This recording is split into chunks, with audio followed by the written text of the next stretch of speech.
Disclaimer terlebih dahulu, cerita dalam video ini merupakan hasil karya imajinasi dan bersifat fiksi belaka. Segala kesamaan dengan nama tempat atau kejadian nyata hanyalah suatu kebetulan. Kami tidak bermaksud menyinggung pihak manapun melalui cerita ini. Cerita ini hanya bersifat hiburan dan bukan ajakan untuk meniru tindakan apapun yang digambarkan dalam video. Penonton diharapkan dapat membedakan dengan bijak antara realitas dan fiksi. Halo Sobat Pencerita, kali Mimin akan melanjutkan cerita yang berjudul Pemuda yang Memiliki Bakat Level SSS. Jika ingin nonton duluan silakan langganan. Buat yang belum nonton part sebelumnya, langsung saja cek di playlistnya ya. Kalau kalian ada uang lebih bolehlah beliin Mimin kopi, linknya di deskripsi. Terima kasih yang telah support Mimin sejauh ini. Baik, tak usah banyak basa-basi, langsung saja kita masuk ke ceritanya. Melanjutkan percakapan Yong dan Yening, Yong berkata, "Ya, Tuan Yelin. Tempat penjara supernatural ini hanya punya garis batas sekarang.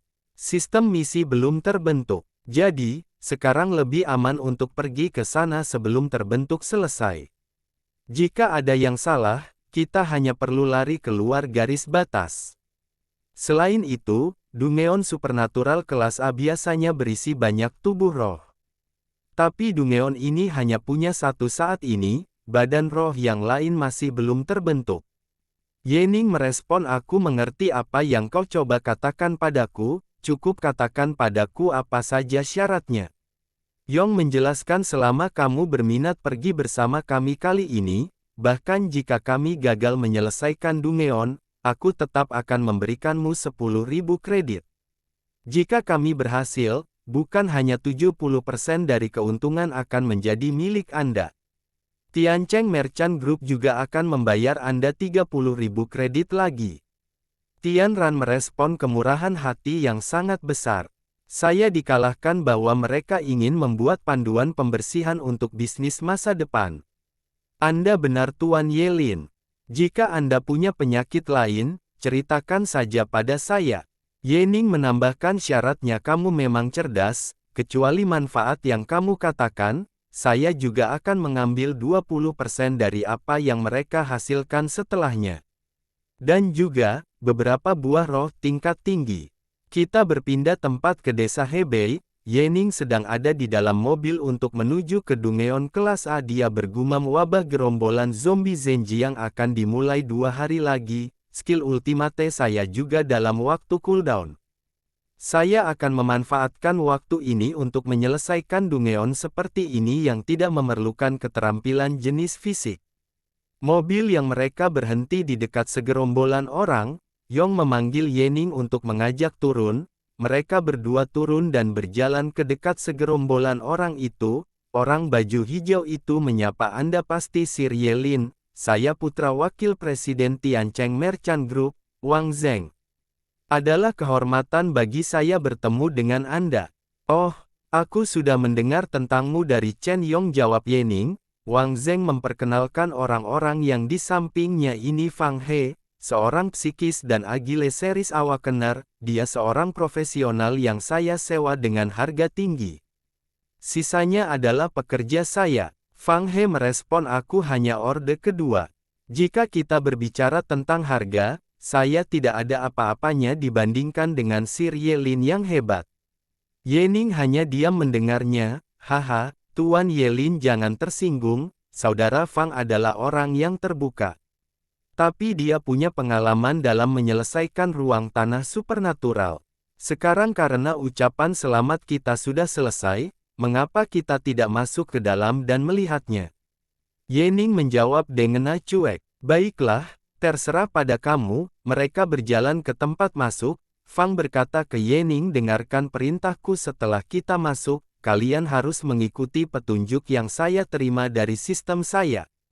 Jangan pikir kau akan baik-baik saja sebagai orde ketiga, jangan salahkan aku jika kau mati di dalam rumah." Yening terkejut, petunjuk sistem. Bukankah Dungeon ini masih terbentuk? Bukankah tidak ada misi sistem?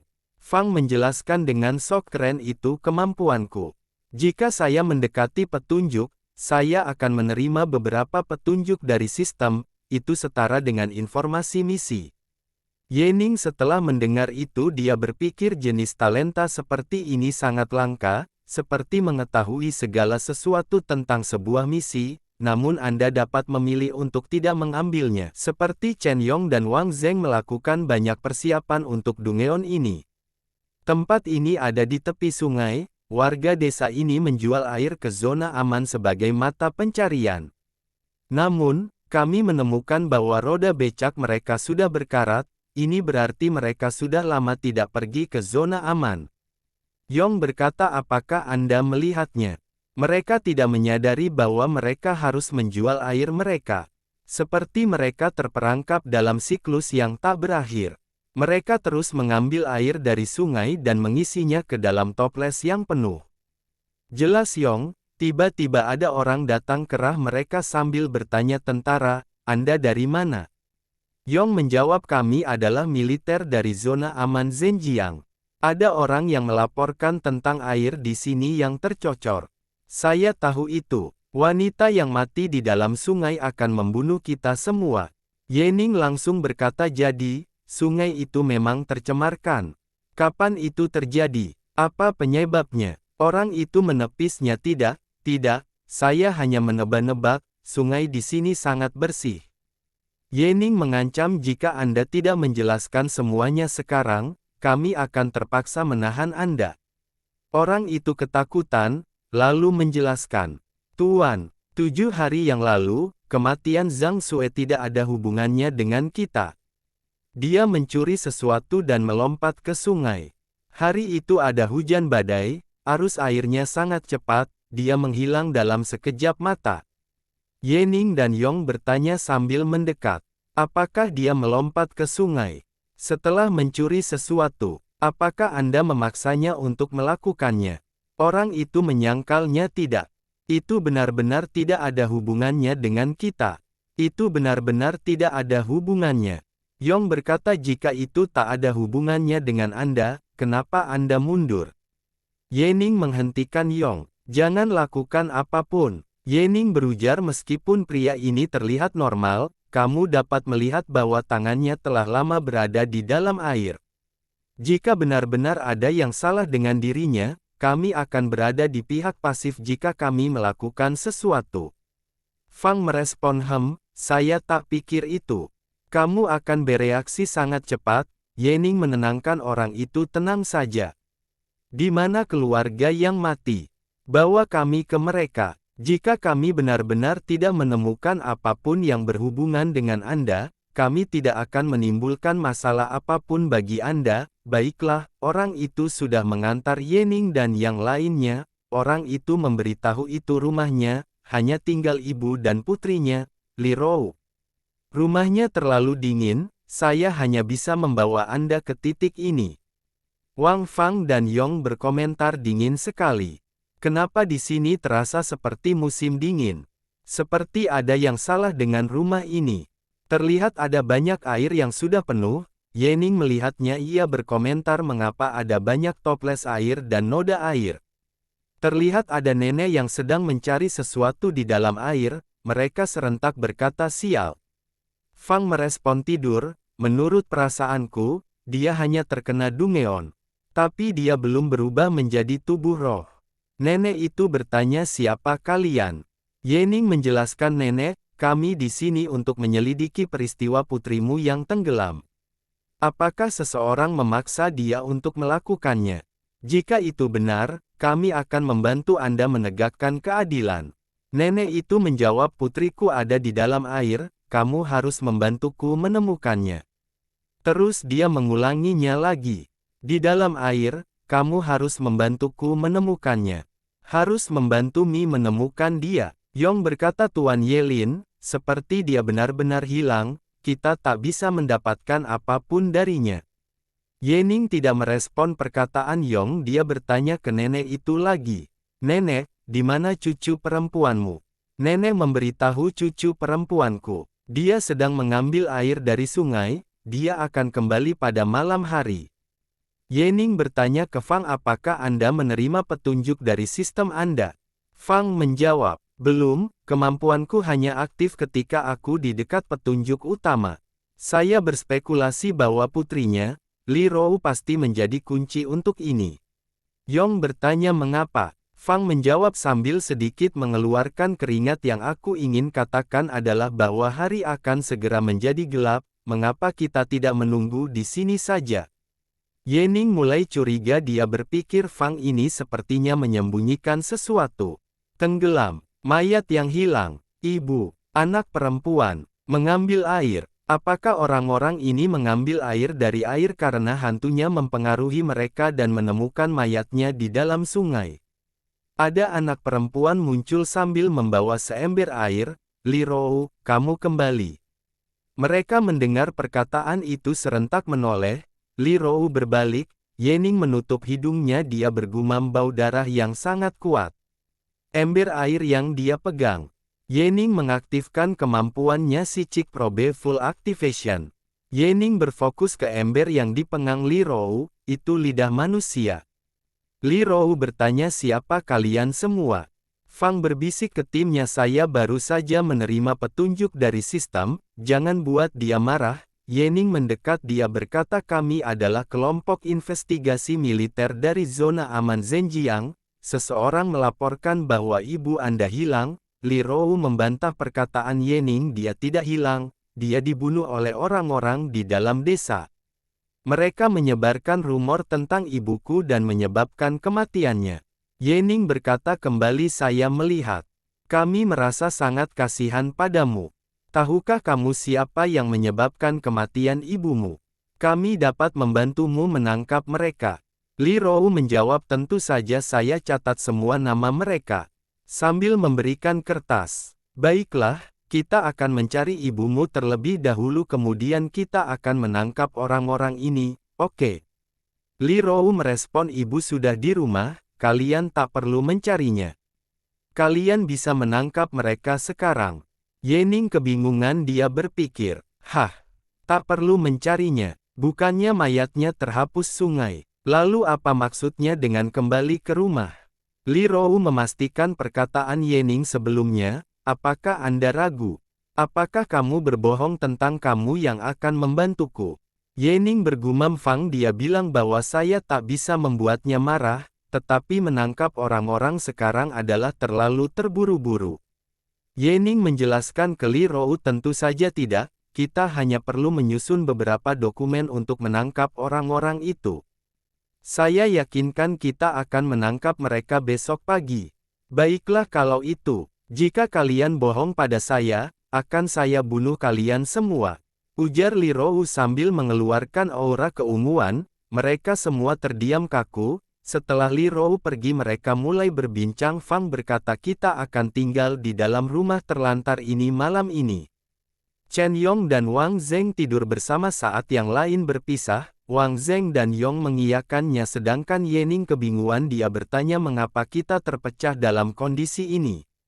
Fang menjelaskan ke Yening, pada malam hari, hantu biasanya akan memilih yang paling kuat atau yang paling lemah untuk diserang. Kita harus melawannya sekali untuk mendapatkan lebih banyak petunjuk. Yening bercanda. Dia berkata, saya mengerti, jadi kau mempekerjakan saya untuk menjadi umpan. Yong Fan Wang Zheng menepis perkataan Yening. Tuan Yelin, Anda salah. Benar, Tuan Yelin. Kami mempekerjakan Anda karena Anda kuat. Yening merespon, lagi pula saya akan dibayar, itu bukan hal yang besar. Saya akan melakukan bagian saya. Mereka berdua tersenyum mendengar perkataan Yening. Terima kasih atas pengertiannya. Fang ikut berkata, belum terlambat untuk mengatakannya besok jika kamu bertahan hari ini. Menurut petunjuk yang ada saat ini, kita dapat berspekulasi bahwa Zhang Xue berubah menjadi hantu setelah dibunuh oleh penduduk desa. Tapi karena dia masih dalam tahap awal, kemampuannya hanya dapat mempengaruhi warga desa dan putrinya untuk membalas dendam. Jadi sekarang, kita hanya akan melakukan dua hal untuk menyelesaikan peristiwa ini. Pertama, kita harus menemukan mayat Zhang Xue. Aku akan menyelidiki rumah Li Rou lagi malam ini. Jika aku tak menemukan apapun di sana, Yelin bisa mencarinya di sungai. Kedua, kita harus membantu mereka membalas dendam. Setelah kita menemukan mayatnya, kita akan tangkap orang-orang itu dan menyerahkan mereka pada Li Rou. Ye Ning berkomentar, bukankah ini terlalu sederhana? Tidak terasa seperti kesulitan dari Dungeon kelas A. Fang menentang perkataan Ye Ning sederhana. Kamu lupa bahwa Dungeon masih terbentuk. Semua petunjuk utama ada di permukaan. Setelah Dungeon selesai terbentuk, kita bahkan tidak akan tahu bahwa Zhang Sui adalah korban pertama, warga desa lainnya juga bisa berubah menjadi hantu. Yong dan Wang Zheng terkejut jika kita masuk ke dalam ruang bawah tanah pada saat itu. Untungnya, kami datang lebih awal. Mereka bubar kembali ke kamar masing-masing. Kita ke sisi Ye Ning, dia bergumam meskipun spekulasi Fang He adalah masuk akal. Saya masih merasa ada yang tidak seharusnya. Dia menyembunyikan beberapa informasi ketika kami berada di sungai, baru saja dia menyuruhku untuk mencari mayat di sungai. Di atas niatnya untuk menganiayaku sekarang, dia jelas ingin aku mati. Itu pasti ada hubungannya dengan uang. Dengan karena itu, sungai mungkin lebih berbahaya. Dia akan pergi ke rumah Li Rou sendirian malam ini, mungkin ada sesuatu yang baik di sana. Bikin takjub, jika aku tidak mati dan dia tidak pergi mengambil barang itu terlebih dahulu, barang itu dengan sungguhnya akan menjadi milikku. Memikirkannya dengan cara ini sekarang, jauh lebih sederhana. Ye Ning mengingat kejadian sebelumnya, sekarang bicara tentang Li Rou, ekspresinya saat ini tidak terlihat seperti dia hanya terpengaruh. Dan lidah di dalam ember, bahkan jika gadis kecil seperti dia ingin membalas dendam, ia tak mungkin dapat membunuh seseorang. Ye Ning sadar sesuatu, itu di sini. Ye Ning berdiri, tak ada yang boleh bagiku, biarkan aku melihat lebih dekat siapa kamu. Ye Ning menggunakan kemampuannya Psychic Powerful Power. Tunjukkan dirimu. Terlihat ada kuntil yang bergatungan di atap. Ye Ning mengeluarkan item dari inventor, manik-manik igraj, yang saya peroleh di dalam ruang bawah tanah supernatural terakhir akhirnya punya kegunaan. Ye Ning menyalurkan kekuatan ke manik-manik itu. Sistem memberitahu muncul ciri-ciri Grudge Badge, meningkatkan 25% kekuatan intelektronik. Efek khusus, Anda dapat secara pasif menghentikan fatal attack dari makhluk supernatural. Item tersebut akan dihancurkan setelah efek tersebut dipicu, lalu Ye Ning maju menyerang sambil membentuk sebuah pedang sword form slash. Lalu kuntil itu menyadari bahaya, dia langsung melarikan diri. Ye Ning menendang pintu, dia berteriak, menurutmu kemana kamu akan pergi? Terdengar suara jeritan, "Ah! Bagaimana ini bisa terjadi? Oh, jangan datang ke sini." Ye Ning berujar, "Hah." Chen Fang dan Fang He tinggal di rumah pada saat yang sama. Yong dan rombongan berlari ke arah Ye Ning sambil bertanya, "Siapa yang baru saja berteriak?" "Tuan Yelin, apa yang terjadi?" Ye Ning menjelaskan, "Hantu itu baru saja datang pada saya, Chen Fang dan Fang, dia bisa saja dibunuh pada saat yang sama." Mereka terkejut, dibunuh pada saat yang sama. Berarti kemampuan membunuh hantu itu tidak lemah seperti yang diduga Fang. Bisakah hantu itu menjadi lebih kuat setelah kita masuk? Chen Fang adalah yang paling lemah. Wajar bahwa dia terbunuh, tapi bagaimana cara Fang mati? Mungkin ada kekurangan pada tebakan-tebaran kita sebelumnya. Tempat ini sangat berbahaya, mengapa kau tidak keluar dari garis perbatasan dulu? Saya akan tinggal di sini dan terus menyelidiki. Kita akan bertemu lagi besok pagi. Terima kasih atas bantuan Anda, Tuan Yelin. Kami akan pergi sekarang. Tapi, Tuan Yelin, saya punya barang yang dapat menyelamatkan hidup. Jangan khawatirkan saya. Yong pun setelah mendengar perkataan Ye Ning, dia langsung pergi. Ye Ning berujar, Grudge Badge hanya dapat melindungiku sekali. Aku harus lebih hati-hati. Ye Ning menggunakan kemampuan indera psikis memperluas. Chen Fang hanya meninggalkan satu kaki. Apakah pikirannya dikendalikan oleh hantu dan dimakan? Dari waktu Chen Fang berteriak hingga waktu dia dimakan pasti membutuhkan waktu yang lama. maka hantu itu tidak mungkin dapat membunuh Fang He pada saat yang sama. Ye Ning mengeceknya. Fang He belum dimakan. Mungkin tidak hanya ada satu hantu di sini. Sekop besi itu. Apakah Fang He mencoba menggali sesuatu dari halaman? Lalu dia diserang. Petunjuk utamanya mungkin ada di bawah tanah. Indrasi pikiran menembus. Terlihat di bawah tanah ada hantu. Apa itu? Hantu sirip putih. Tunggu dulu. Dia punya 6 jari. 6 jari adalah keturunan, tetapi Li Rou tidak punya 6 jari. Ini berarti dia bukan Zhang Sui. Lalu siapa dia? Mata hantu itu menuju ke Ye Ning. Sialan. Dia memperhatikanku. Hantu itu muncul di samping Ye Ning matanya. Apakah itu item kelas biru Fang yang dia coba dapatkan?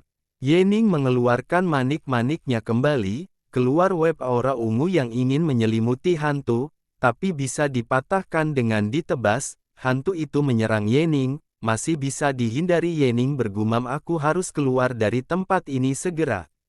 Sepatu boots lightning. Ye Ning berlari ingin kabur tapi hantu itu tidak membiarkannya. Oke sobat pencerita, sampai di sini dulu manhwa Ye Ning. Jika kalian suka dengan videonya jangan lupa like and subscribe. Oke, bye bye.